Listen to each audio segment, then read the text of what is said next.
நிரஞ்சன் சீதாராமன் அப்படிங்கிற ஒரு நேயர் கேள்வி கேட்டிருக்கார்.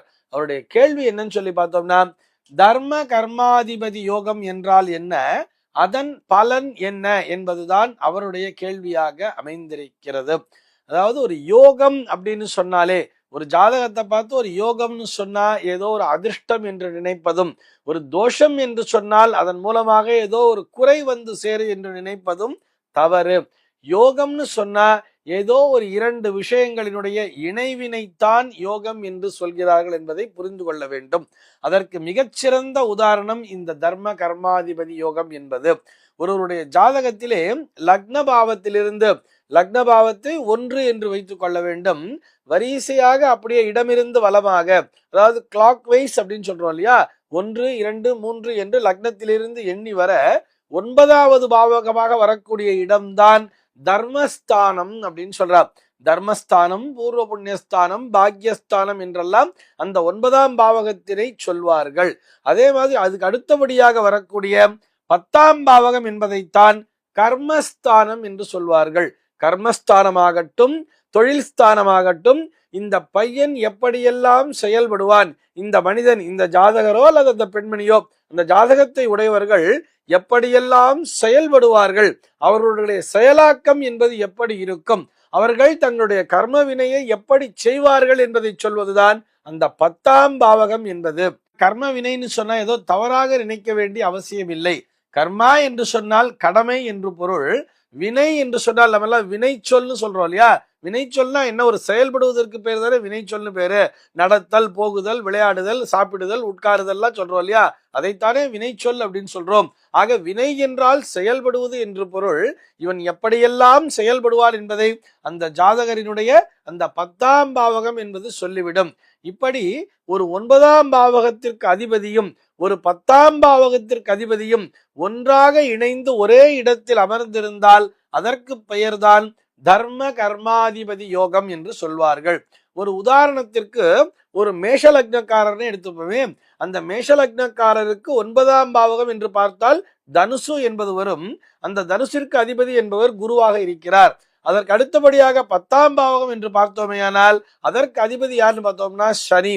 இந்த சனியும் குருவும் ஒன்றாக இணைந்து ஒரே பாவகத்தில் அமர்ந்திருக்க, ஒரே பாவன உதாரணத்துக்கு நம்ம மேஷ லக்னம், லக்னத்திலேயே கூட அமர்ந்திருக்கிறார்னு வச்சுக்கலாமே. லக்னத்திலேயே குருவும் சனியும் ஒன்றாக அந்த மேஷ லக்னத்திலே அமைய பெற்றவர்கள் தர்ம கர்மாதிபதி யோகத்தினை பெற்றிருப்பார்கள்.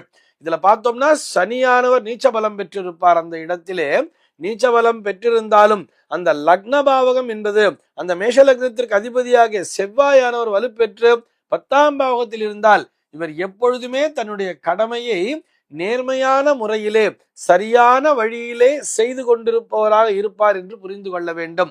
இந்த தர்ம கர்மாதிபதி யோகம் சொன்ன இந்த தர்மஸ்தானத்திற்கு அதிபதியும் கர்மஸ்தானத்திற்கு அதிபதியும் 9ஆம் பாவத்திற்கு அதிபதியும் 10ஆம் பாவகத்திற்கு அதிபதியும் ஒன்றாக இணைந்து ஒரே இடத்திலே அமர்ந்திருந்தால் அதற்கு தர்ம கர்மாதிபதி யோகம் என்று பெயர்.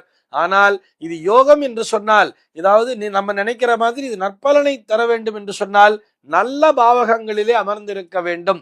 நல்ல பாவகம் அப்படின்னு சொன்னா 1 4 7 10 மற்றும் 5 9 ஆகிய இடங்களை நல்ல பாவகம் சொல்வார். 11ஆம் பாவம் கூட தனஸ்தானம் ஜெயஸ்தானம் சொல்லிடுவார். 2ஆம் பாவம் கூட தனஸ்தானமாகவே பார்க்கப்படுகிறது. இந்த பாவங்களெல்லாம் அமர்ந்திருக்கலாம். அதனை விடுத்து இந்த 2 கிரகங்களும் ஒன்றாக இணைந்து 6ஆம் பாவத்திலோ 8ஆம் பாவத்திலோ 12ஆம் பாவகத்திலோ அமர்ந்திருந்தால் அதன் மூலமாக நமக்கு பிரச்சனைகள் என்பதுதான் வந்து சேரும்.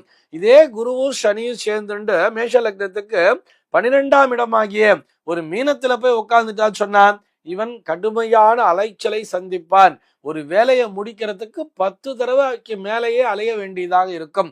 அப்படி ஒரு கெடுபலனை தரும். அலைச்சல் என்பது அதிகமாக இருக்கும். ஒரு 8ஆம் பாவகத்தில் அமர்ந்திருந்தால் எப்ப பார்த்தாலும் கீழே உடறது, அடிபடுறதுன்ற மாதிரி ஒரே பிரச்சனையா ஃபேஸ் பண்ணிட்டே இருப்பார். நிறைய அவர்களுக்கு தடைகள், இடைஞ்சல்கள் வந்து கொண்டிருக்கும்.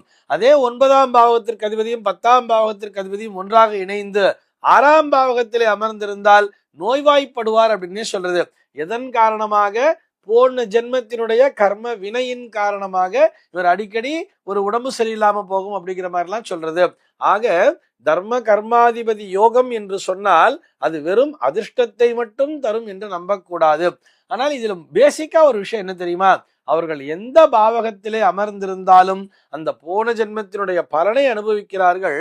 இது போக எப்படின்னு சொன்னா தங்களுடைய தர்ம நெறியிலிருந்து தவற மாட்டார்கள் என்பதை புரிந்து கொள்ள வேண்டும்.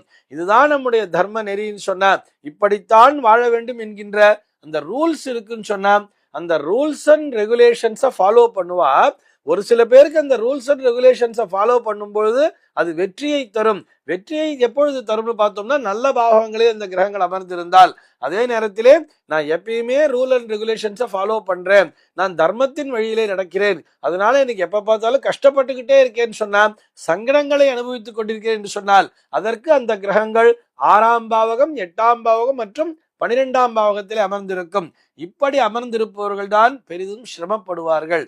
ஆக தர்ம கர்மாதிபதி யோகம் என்பது அந்த மனிதனை நேர்மையான வழியிலே நேரான பாதையிலே நடக்க செய்யும் என்பதுதான் அந்த கேள்விக்கான நேரடியான பதில்.